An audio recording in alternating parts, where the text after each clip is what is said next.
It is the mark of an educated mind, to be able to entertain a thought without accepting it. Whosoever is delighted in solitude is either a wild beast or a god. There is no great genius without some touch of madness.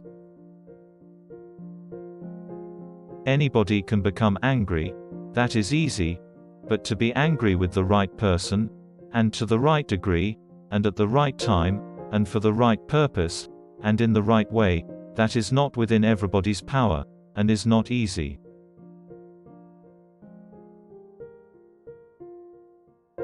The aim of art is to represent, not the outward appearance of things, but their inward significance. Pleasure in the job puts perfection in the work. At his best, man is the noblest of all animals. Separated from law and justice, he is the worst. The roots of education are bitter, but the fruit is sweet. The worst form of inequality is to try to make unequal things equal.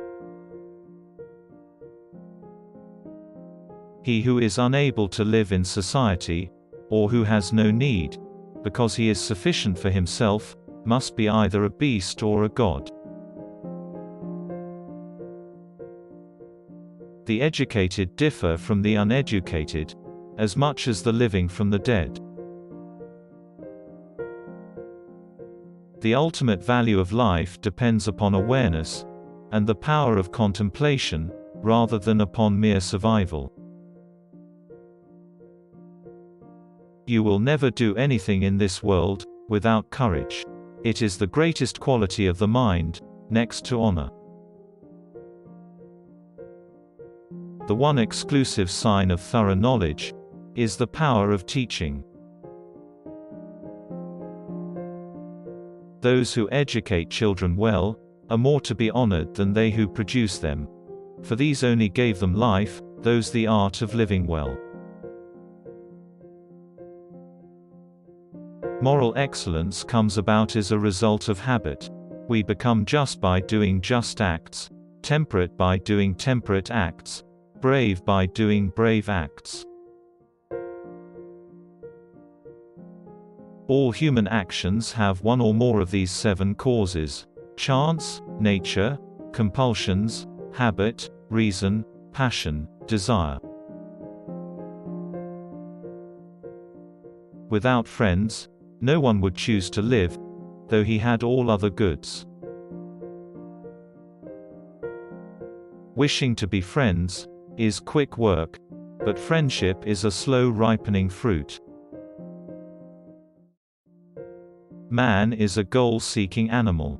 His life only has meaning if he is reaching out and striving for his goals.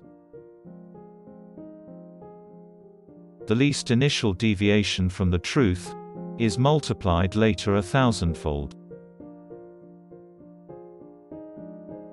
Poetry is finer and more philosophical than history, for poetry expresses the universal, and history only the particular.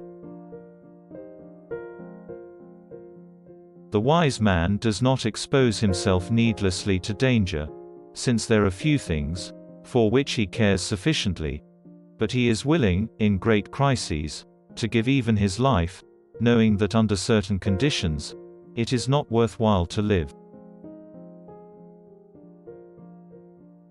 Our judgments, when we are pleased and friendly, are not the same as when we are pained and hostile.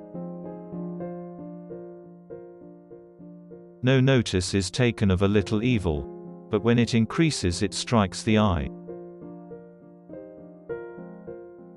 We are not angry with people we fear or respect, as long as we fear or respect them. You cannot be afraid of a person, and also at the same time, angry with him. To attain any assured knowledge about the soul is one of the most difficult things in the world. For though we love both the truth and our friends, piety requires us to honor the truth first. Criticism is something we can avoid easily by saying nothing, doing nothing, and being nothing. Dignity does not consist in possessing honors, but in deserving them.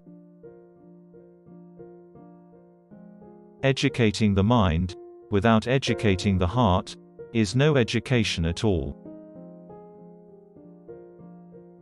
Excellence is never an accident. It is always the result of high intention, sincere effort, and intelligent execution.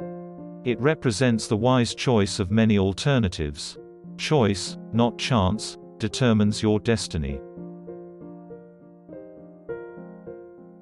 He who has never learned to obey cannot be a good commander.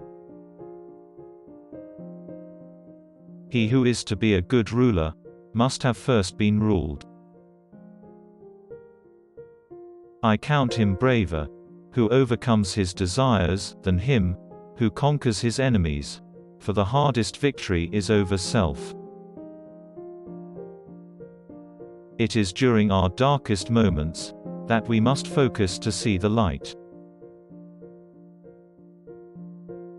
It is easy to perform a good action, but not easy to acquire a settled habit of performing such actions. It is not enough to win a war. It is more important to organize the peace.